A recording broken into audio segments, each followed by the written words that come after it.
ذاکر نائک جو ہے جو کہ اخوانی ذہنیت کے ہیں، ان سے اس پر میری بات بھی ہوئی، تو علامہ البانی کا حوالہ دے رہے ہیں کہ ان کا ماننا ہے کہ پردہ نہیں ہے چہرے کا۔ ارے بھائی ان کا اپنا اجتہاد ہے تو کیا ان کی بات صحیح ہے؟ ان کو یہ بھی کہہ رہے ہیں کہ فتنے کے وقت ضروری ہے پردہ کرنا، مطلب ان کے یہاں یہ ہے کہ پردہ یہ واجب نہیں ہے۔ ان کے یہاں جو اختلاف ہے دیگر علماء اہل سنت سے صرف اس بات میں کہ واجب ہے یا نہیں ہے چہرے کا پردہ۔ تو شیخ البانی کا موقف یہ ہے کہ چہرے کا پردہ واجب نہیں ہے، چہرے کا پردہ واجب نہیں ہے، مستحب ہے، کوئی کرنا چاہے کرے، اچھی بات ہے،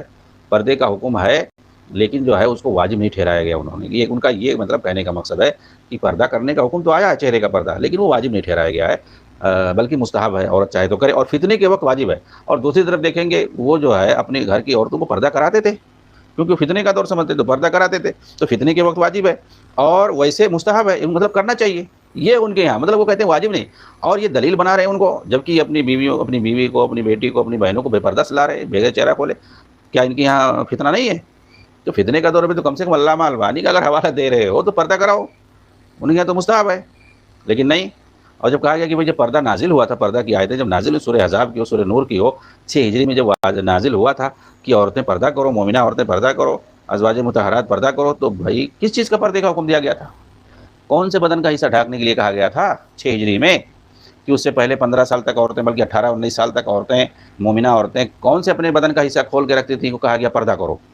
ظاہر سی بات ہے جو عام رواج، جو شریف عورتیں جو اگر چہرے کا پردہ نہیں ہے تو ظاہر سی بات ہے ہتھیلی اور چہرہ ہی کھول کے رکھتی تھیں، یہی چہرہ کھول کے رکھتی تھیں پہلے، اس کے علاوہ تھوڑی جو ہے اور بدن کا حصہ کھول کے رکھتی تھیں۔ نہیں نہیں نہیں، شریف عورتیں صرف اور صرف اگر پردہ نہیں ہے تو بے پردہ اگر ہیں تو زیادہ سے زیادہ کیا کہیں گے، چہرہ کھول کے رکھتی تھی، ہتھیلی کھول کے رکھتی تھی، اور خاص طور سے صحابیات کے بارے میں، ازواج مطہرات کے بارے میں، اس سے آگے آپ اور کیا کہو گے؟ تو میں نے یہ کہا ذاکر نائک سے، تو آپ بتا دیجئے کہ جب 6 ہجری میں پردہ کی آیتیں نازل ہوئیں، حکم نازل ہوا پردہ کرنے کا، تو کس چیز کا حکم نازل، مطلب کس چیز کے ڈھکنے کا حکم دیا گیا تھا؟ عورتیں اس وقت صحابیات، ازواج مطہرات اپنے بدن کا کون سا حصہ کھول کے رکھتی تھی؟ نہیں جواب دے پائے، عقلا کے رہ گئے، کوئی جواب نہیں دے پائے، بس عقل پرستی ہے ان کے یہاں، اور اپنے من میں جو آئے وہ بات کہہ دو، اور پھر اس کے بعد جو ہے اپنے من کی باتوں کو قرآن حدیث سے لپیٹنے کی کوشش کرو، اور اخوانی علماء کو کہو کہ سب سے بڑے عالم ہیں، عبدالعزیز طریفی کا نام لو، حسن ددو کا نام، جس نے سب خرافاتی ہیں ان کو جو ہے، اور ڈاکٹر اسرار کو کہو کہ بہت بڑے، اردو میں سب سے بڑے عالم ہیں، سیلف اسٹڈی کر کے زندگی بھر جو ہے